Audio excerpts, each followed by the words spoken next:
A church full of grace. The News Church.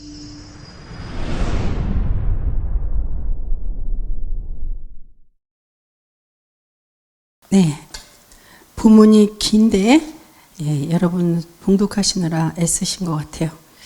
자, 무더운 여름이 시작되는 6월의 끝자락입니다. 지난 한 주간 여러분의 삶에도 예기치 않은 비바람이 몰아치진 않았는지요? 때로는 우리 뜻대로 되지 않는 상황들이 찾아오고 예측할 수 없는 어려운 앞에서 우리는 좌절하고 낙심하기 쉽습니다. 그러나 오늘 우리는 이사야 54장의 말씀을 통해 그 어떤 비바람 속에서도 다시금 희망의 노래를 부를 수 있는 하나님의 약속을 분명 발견하게 될 것입니다. 1953년에 방영되었던 뮤지컬 영화 유명하죠. 사랑은 비를 타고 Singing in the Rain, 여러분 기억하십니까? 영화의 주제가는 지금까지도 많은 사람에게 사랑받는 명곡입니다. 그 가사 중에 이런 내용이 나와 있어서 제가 한번 잠깐 소개할게요. 하늘의 먹구름을 보고도 마음엔 태양이 비출 수 있는 건 사랑할 준비가 되었거든요. 비를 머금은 구름이 가는 곳마다 나를 쫓아와도 난 그 빛 속에서도 미소 지을 수 있어요. 그냥 비를 맞으며 노래해요. What about singing in the rain? 저도 영어로 한번 해보겠습니다. 여러분, 빗 속에서 노래하는 것 어떻습니까? 우리는 종종 비를 피하기 위해 서두르지만 때로는 그 비를 온몸으로 맞으며 노래할 수 있는 용기도 필요하다는 것입니다. 영화 주제가를 통해 비유로 말씀을 드렸지만 오늘 본문은 바로 그 용기, 절망의 비바람 속에서도 희망의 노래를 부를 수 있다는 그 믿음의 용기에 대해 오늘 말씀에서 주님은 우리에게 가르치고 있습니다. 자, 본문 첫 번째입니다.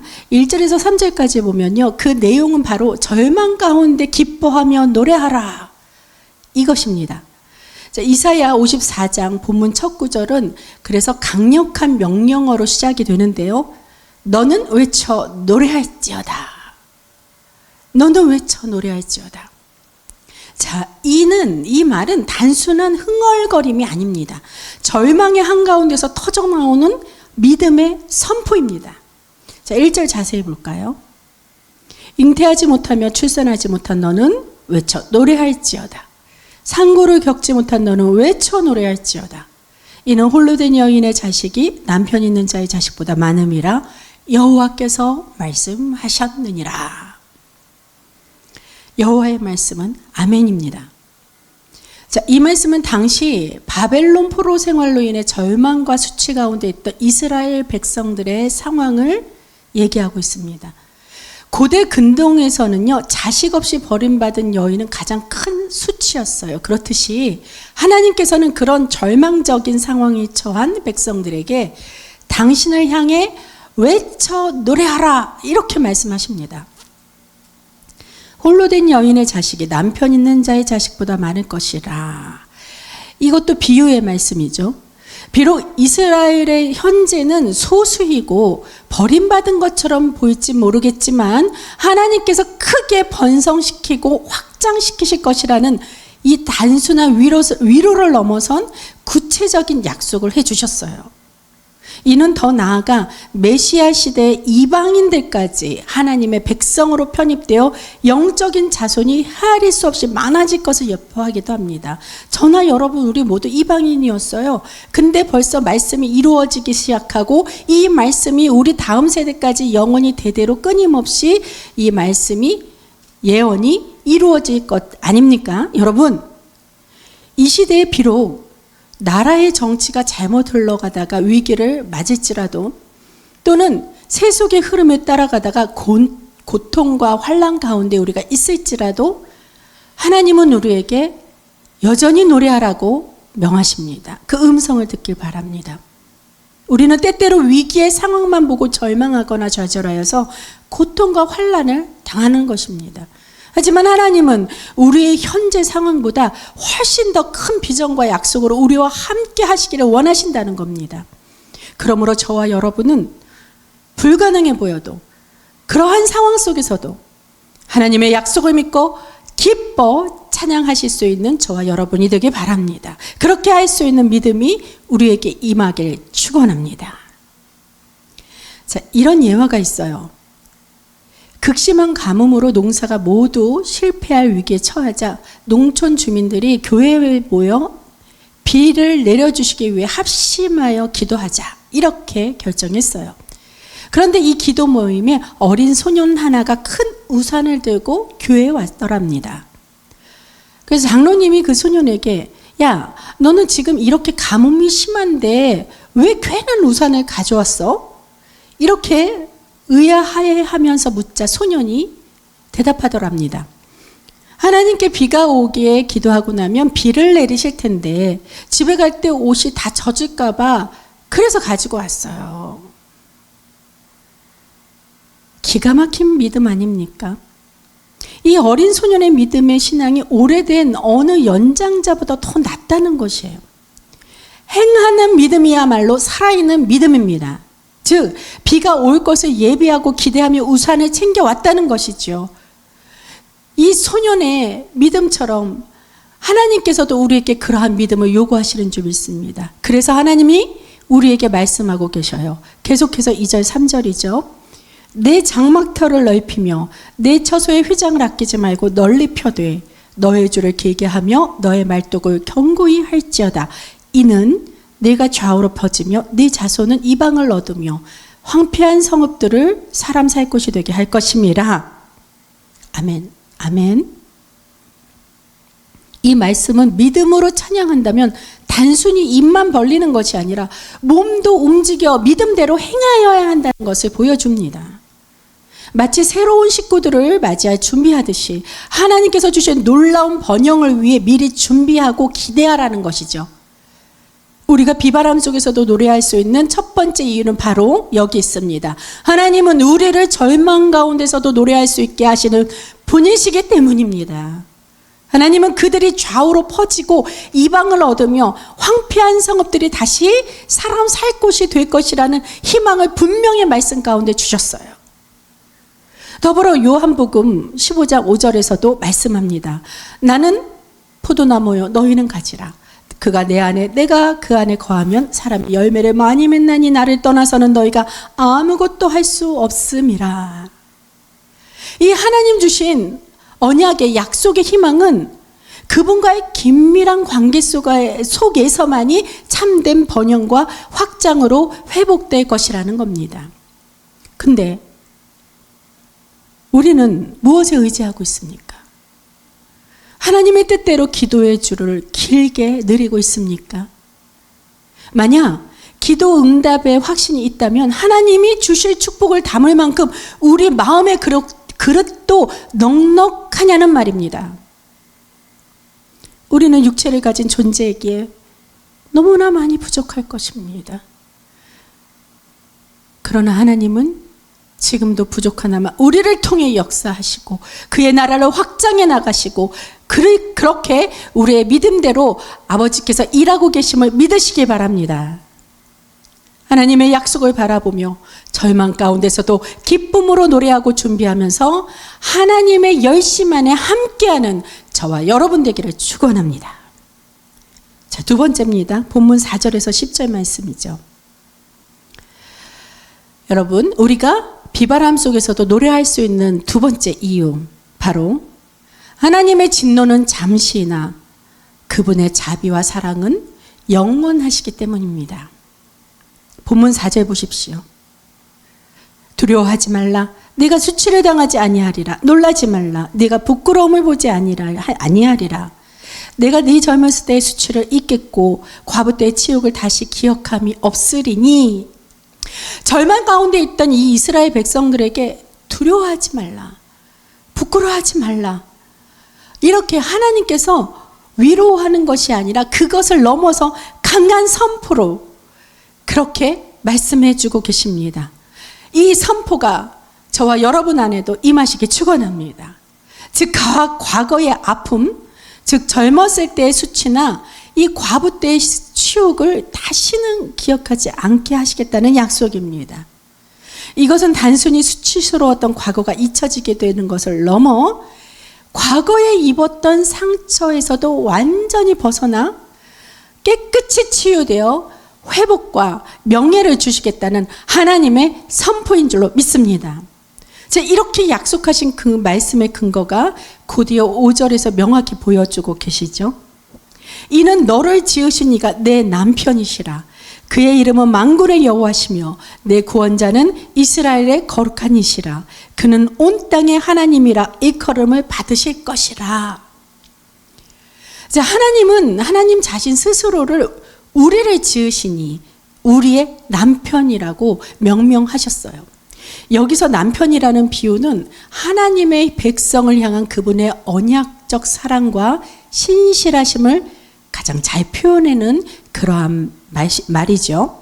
이 비유를 오해하여서 육체적이고 또 세속적인 의미로 해석하는 것은 결코 성경적이지 않습니다. 이 구절만 따서 이단들의 그 교주들은 육체적으로 자기의 정욕을 위해서 쾌락적으로 참 성적으로 문란하게 그렇게 흐트러뜨리고 있지 않습니까? 그러나 성경은 남편과 아내의 비유를 통해 하나님과 백성과의 영원히 끊어지지 않은 그 깊은 사랑과 보호, 책임감을 강조하고 있습니다. 하나님은 우리의 진정한 보호자요, 공급자이시며 우리를 끝까지 책임지시는 분이십니다. 1년 중 5월에서 6월은 결혼식이 많은 달이에요, 대체적으로. 그래서 결혼식장에 가보면 하얀 드레스를 입은 신부의 모습이 참 아름답더라고요. 저도 이렇게 되돌아보면 우리 목사님과 결혼할 그 드레스 입어서 신부의 때 그 모습이 가장 최고로 아름다웠던 순간이었던 것 같습니다. 그 사랑하는 한 남자와의 연합을 기념하는 행복한 날, 그 신부는 어떤 것도 두려워하거나 수치스러워하지 않습니다. 오히려 그 신랑과의 영원한 연합을 기대하며 기쁨으로 충만하게 되지요. 마찬가지입니다. 저와 여러분의 신랑 되신 분, 하나님의 육신을 입고 이 땅에 오신 하나님의 독생자 아들 예수님이십니다. 우리가 주 안에서 그리스도의 거룩한 예복으로 갈아입고 주 안에 거할 때 우리는 결코 수치를 당하지 않고 진정한 평안과 기쁨을 누릴 것입니다. 인간적인 부부 관계에서는요, 서로 사랑하다가도 때가 되면 서로 바라는 것도 생기게 되고 더더욱 바라는 것이 점점 많아지게 되면요, 자기 기대만큼 충족되지 않을 때 분명히 있어요. 그럴 때 서운함이나 또 그 서운함이 지나치다 보면 다툼까지도 발생하게 됩니다. 이러한 육체적 사랑은요, 온전하지 못해요. 그러기에 때로 상처 주고 또 받기도 하죠. 부부가 서로를 바라볼 때 바라건대 예수님의 성품을 닮아 서로의 존재 자체만을 기뻐하고 사랑하기를 진정 바라고 권면합니다. 우리의 신랑 되신 예수님은 불완전함이 전혀 없어요. 그분 자체로 완전하시고 그분의 사랑은 영원합니다. 우리가 예수님 자체로 기뻐하고 만족하며 노래한다면 비바람이 몰아치고 폭풍과 닥쳐온들 무슨 상관이 있겠습니까? 우리는 오직 그분 안에서 참된 평화와 은혜만을 누리게 될 것입니다. 이스라엘 백성이 우상 숭배를 통해 하나님을 떠났을 때 그들은 바벨론 포로로 잡혀가는 수치를 겪어야 했어요. 마찬가지로 우리도 하나님을 떠나 그렇게 살면 평안이 사라지고 죄와 사단의 노예가 되어 종노릇하며 살게 될 것입니다. 이는 하나님의 진노로 인한 결과입니다. 그러나 중요한 것은 그 하나님의 진노는 잠시이며 하나님의 사랑은 영원하시다는 것입니다. 위로받기 원합니다. 용기를 얻길 원합니다. 그래서 6절에서 8절까지 말씀에서 이러한 하나님의 영원하신 사랑을 다시 한번 확증해 주셨습니다. 6절, 여호와께서 너를 부르시되 마치 버림을 받아 마음에 근심하는 아내 곧 젊은 시의 아내가 되었다가 버림을 받은 자에게 함과 같이 하실 것입니다. 내 하나님께서 말씀하셨느니라. 내가 잠시 너를 버렸으나 큰 긍휼로 너를 모을 것이요 내가 넘치는 진노로 내 얼굴을 네게서 잠시 가리었으나 영원한 자비로 너를 긍휼히 여기리라. 내 구원자 여호와께서 말씀하셨느니라. 아멘. 8절까지 말씀으로 우리가 봤습니다. 자, 하나님께서는 잠시 진노하셔서 백성을 멀리 하셨지만 그것은 잠시뿐이라는 거예요. 하나님의 큰 긍휼과 영원한 자비로 하나님께서 우리를 다시 모시고 긍휼히 여기시겠다고 약속하십니다. 물질 만능 시대가 심해지면서 돈으로 인한 불안과 걱정에 매여 사는 사람들에게 히브리서 13장 5절의 말씀으로 하나님은 또 이렇게 약속해 주셨어요. 돈을 사랑하지 말고 있는 바를 족한 줄로 알라. 그가 친히 말씀하시기를 내가 결코 너희를 버리지 아니하고 너희를 떠나지 아니하니라 하셨느니라. 아멘. 성경은 말합니다. 돈 자체가 악한 것이 아니라 돈을 사랑하는 태도가 문제이라는 거예요. 즉 돈을 삶의 궁극적인 목적이나 만족의 원천으로 삼지 말고 지금 하나님이 허락하신 것에 감사하며 만족하라는 것입니다. 우리가 돈을 사랑하지 않고 자족할 수 있는 이유는요, 우리에게는 세상에 어떤 것보다 확실하고 영원한 것이 있기 때문입니다. 그것은 바로 하나님께서 우리를 결코 버리시거나 떠나지 않으신다는 약속입니다. 이 약속은 노아의 홍수 때 다시는 물로 세상을 심판하지 않겠다는 그 9절 말씀, 그 약속처럼 하나님의 변치 않는 언약적 사랑임을 확증하신 것입니다. 사랑의 궁극적인 약속이 10절 말씀에 기록되었죠. 산들이 떠나며 언덕들은 옮겨질지라도 나의 자비는 내게서 떠나지 아니하며 나의 화평의 언약은 흔들리지 아니하리라. 너를 긍휼히 여기시는 여호와께서 말씀하셨느니라. 아멘. 여러분, 우리가 비바람이 몰아치는 삶의 폭풍 속에서도 노래할 수 있는 것은 바로 이 변치 않는 하나님의 영원한 사랑과 자비 때문입니다. 그분은 우리의 신실한 남편이시며 우리의 구원자십니다. 이 사랑을 믿고 의지하며 날마다 감사와 찬양을 올리는 저와 여러분이 되길 주님의 이름으로 간절히 축원합니다. 자, 마지막 11절에서 17절까지 말씀. 우리가 비바람 속에서도 희망의 노래를 부를 수 있는 이 마지막 이유가 나오죠. 바로 하나님께서 그의 백성에게 완전한 보호와 승리를 베푸시기 때문입니다. 우리는 그 은혜의 덕을 입었습니다. 본문 11, 12절에는 아름다운 보석들의 종류가 나열되어 있어요. 너 공고하며 광풍에 요동하여 안위를 받지 못한 자여 보라. 내가 너의 돌을 아름다운 색으로 더하며 너의 기초를 사정석으로 쌓으며 홍보석으로 내 성벽을 만들며 석류석으로 내 성문을 만들고 네 지경을 모두 보석으로 꾸밀 것이라.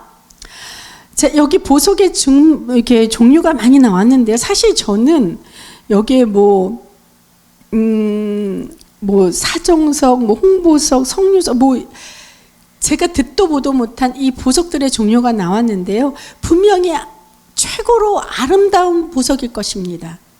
근데 이러한 보석으로 단장될 이 새 예루살렘의 영광을 하나님께서 우리 눈높이에 맞게 그 보석으로 비유하면서 예언해 주신 거예요. 너희에게는 너희 이스라엘아 내가 새 예루살렘을 지어줄 것이다. 온갖 갖가지 아름다운 보석으로 내 영광을 드러낼 것이다. 이렇게 예표하시고 예언하신 겁니다. 이것이 무엇입니까?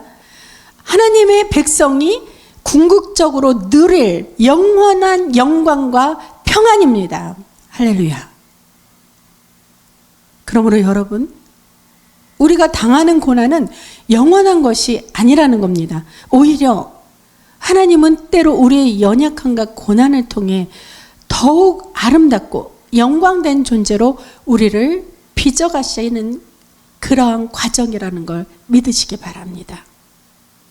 우리가 경험하는 비바람 속의 고통은 잠시 잠깐이지만 그 이후에 하나님이 주실 영광과 평안은 영원할 것입니다.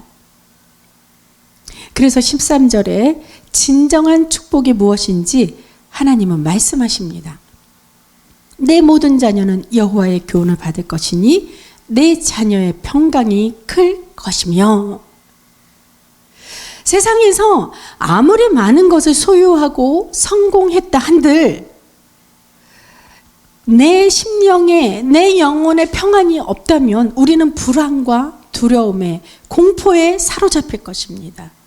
심지어 그것은 사망에 이르기까지 위험한 길로 우리를 이끌 수 있어요.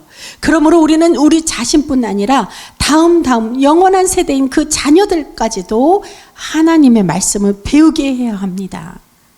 하나님의 말씀을 통해, 하나님을 말씀 통해 깊이 알아갈 때 참된 평화를 누릴 줄 믿습니다. 14절에서 하나님의 백성이 공의로 설 것이며 학대와 두려움, 공포가 그들에게서 멀어질 것이라고 그렇게 이어서 또 약속하고 계시죠. 저와 여러분을 모든 악한 세력으로부터 보호하시고 참된 평강을 주실 것이라는 하나님의 변치 않는 약속이 계속돼서 이어집니다. 이 약속을 믿고 흔들림 없이 굳게 서시기 바랍니다. 이 언약은요, 15절 마지막 17절까지 더욱 구체적이고 강력하게 선포하고 계십니다. 우리 함께 볼까요? 15절부터 마지막 9절. 보라, 그들이 모여들었으나 나로 말미암지 아니하였으니 누구든지 너를 거슬러 모인 자는 너로 말미암아 패망하리라. 보라, 숯불을 불어서 자기가 쓸만한 연장을 제조하는 장인도 내가 창조하였고 파괴하며 진멸하는 자도 내가 창조하였은즉 너를 치려고 제조된 어떤 연장도 소용이 없을 것이요 너를 대적하여 일어나 송사하는 모든 혀는 네게 정죄를 당하리니 이는 여호와의 종들의 기업이요 이는 그들이 내게서 얻은 공의니라. 여호와의 말씀이니라. 자, 이 중에서 모든 혀는 내게 정죄를 당하리니 너를 대적하여 일어나 송사하는 모든 혀는 내게 정죄를 당하리니. 하나님이 우리를 신부 삼아 주셨어요. 하나님이 우리의 남편이라고요. 하나님이 남편 된 우리에게 그 어떠한 자가 우리를 송사하면서 그 혀로 우리를 정죄하겠습니까? 그러한 사람들마다 정죄를 당하고 하나님께서 우리를 위하여 싸우시고 대신 심판하여 주신다는 것입니다. 그러므로 그들의 죄에 우리는 상관하지 않는 것입니다. 우리가 똑같이 맞서서 정죄하거나 싸우지 않는 것입니다. 우리는 성령의 역사하심으로 저절로 참아지는, 인내하는 그러한 온유한 역사가 저와 여러분에게 임할 줄로 믿습니다. 하나님의 백성을 대적하는 모든 사탄의 시도는 이와 같이 반드시 실패할 것이라고 선언하십니다. 놀랍게도 하나님은 전쟁에 쓰일 연장을 만들고 파괴하는 자들, 즉 악한 세력까지도 창조하셨다고 분명히 기록하며 말씀하셨습니다. 이는 그 어떤 악한 세력도 하나님의 절대적인 주권 아래 있음을 의미하고 있는 것입니다. 세상이 아무리 우리를 비난하고 거짓으로 모함하며 해하려 해도 그 어떤 악한 연장도 결코 우리를 해칠 수 없다는 것입니다. 왜냐하면 하나님이 우리 편이시고 말씀드렸듯이 하나님이 우리의 견고한 방패가 되시기 때문입니다. 우리가 이러한 놀라운 은혜와 특권을 누릴 수 있는 것은 우리 자신의 공로나 노력 때문이 결코 아닙니다. 교회를 열심히 섬겨서도 아니고 내가 착하게 살아서도 그 이유가 되는 건 아닙니다. 오직 우리의 공의는 우리 자신에게서 나오는 것이 아니라 하나님께로부터 오는 것입니다.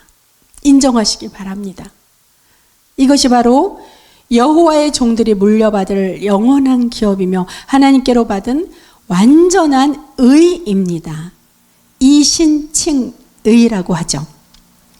그래서 이사야 오늘 본문의 이후에 61장 10절에서는요. 우리가 가질 수 있는 확신의 말씀으로 큰 위로를 하나님께서 주시고 계십니다. 내가 여호와로 말미암아 크게 기뻐하며 내 영혼이 나의 하나님으로 말미암아 즐거워하리니 이는 그가 구원의 옷을 내게 입히시며 공의의 겉옷을 내게 더하심이 신랑이 사모를 쓰며 신부가 자기 보석으로 단장함 같게 하셨음이라.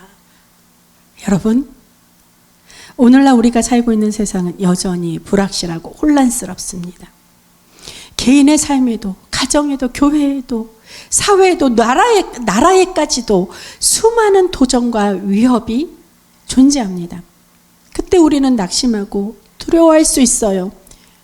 그러나 이 두려움과 불안은 아직 지금 현재 닥쳐오지 않은 미래에 대한 것이라는 겁니다. 미래의 것이에요.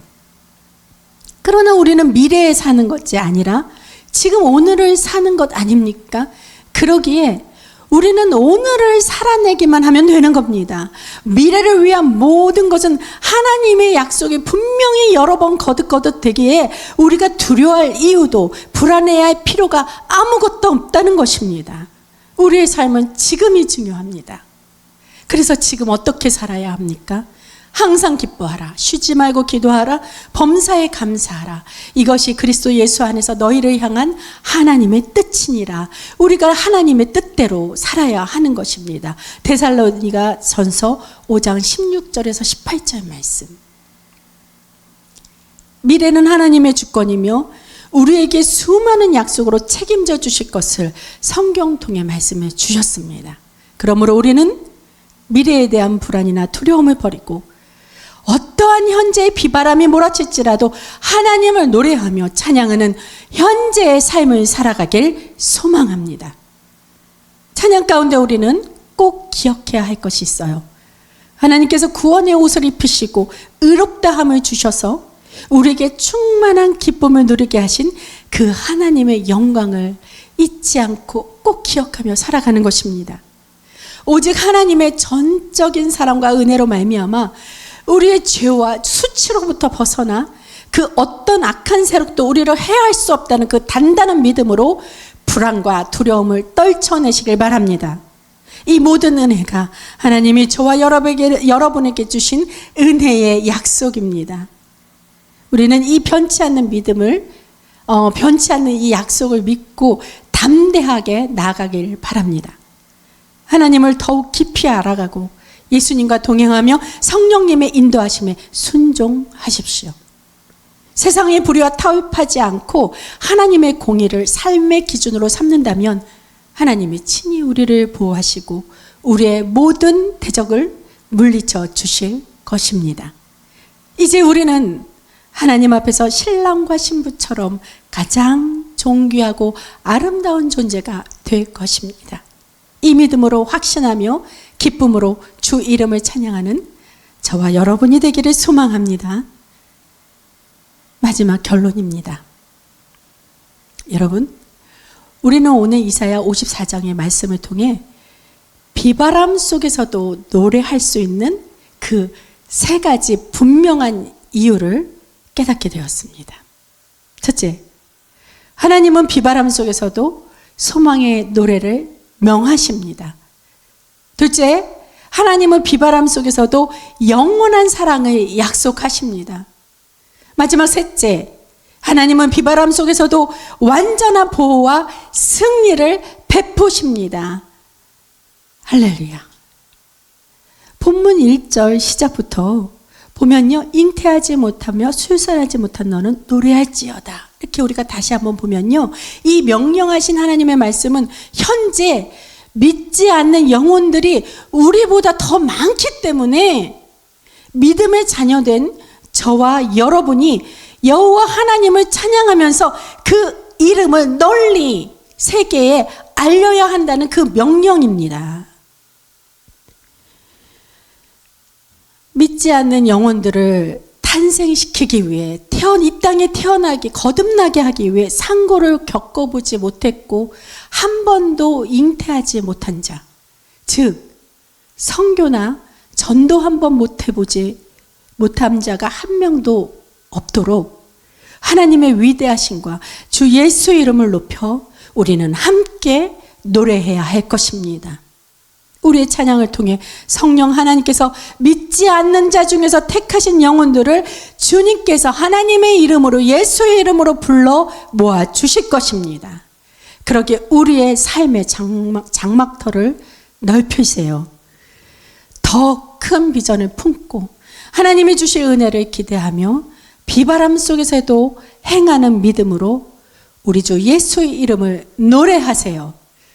찬양과 영광 받으실 하나님의 사랑이 우리 마음의 그릇을 넓히실 것이고 우리의 기도의 줄이 온 유대와 사마리아 땅끝까지 미치게 될 것이며 그를 위해 필요한 것을 넉넉하게 채워 준비케 하실 것입니다. 하나님 나라의 확장을 위해 귀하게 쓰임받아 영광된 삶을 사는 저와 여러분 모두 다 되시길 그리스도 예수님의 이름으로 간절히 축원합니다. 기도하시겠습니다.